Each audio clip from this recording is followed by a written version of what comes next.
ఎలక్షన్ల దగ్గరికి వచ్చేస్తున్నాయి, బుర్ర హిట్ ఎక్కిపోతుంది. ఎట్ట గెలవాలా ఏందా అని. చూడవి ఎలక్షన్లు దగ్గరికి వస్తున్నాయి. వివేక హత్య కేసు మన మెడకు చుట్టుకునేలా ఉంది. దాన్ని ఎలాగైనా డైవర్ట్ చేయాలి.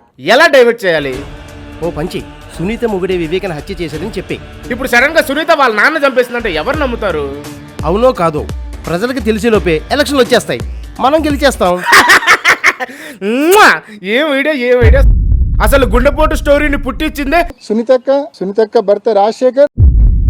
గుండెపోటు థియరీని సునీతక్క అమలు చేస్తే మరి సాక్షిలో ఉదయం 7 గంటలకి వివేకానంద రెడ్డి గారు గుండెపోటుతో చనిపోయారు అని సాక్షి టీవీలో రిలే జరుగుతూనే ఉంది. సాక్షిని నడుపుతున్నదేమో భారతిరెడ్డి గారు. 7 గంటల నుంచి వివేకానంద రెడ్డి గారిది గుండెపోటు అని ప్రచారం చేస్తున్నారు సాక్షి టీవీలో. మరి అలా ఎందుకు ప్రచారం చేశారో భారతిరెడ్డి గారు గాని అవినాష్ రెడ్డి గారు గాని ఎప్పుడూ సమాధానం చెప్పలేదు. అసలు గొడ్డలి తెచ్చిందే దస్తగిరి అని ఒప్పుకున్నాక ఇప్పుడు నా మొగుడు తెచ్చారని అంటారా? టీడీపీ హయాంలోనే మర్డర్ చేయించి జగన్మోహన్ రెడ్డి టీడీపీ మీద నెట్టినాడు.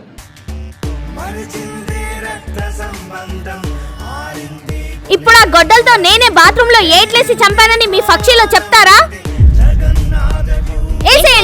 ఏసేయండి. ఇలాంటి తప్పుడు వార్తలు మీ సాక్షిలో వేయడం మీకు అలవాటేగా, ఏసేయండి.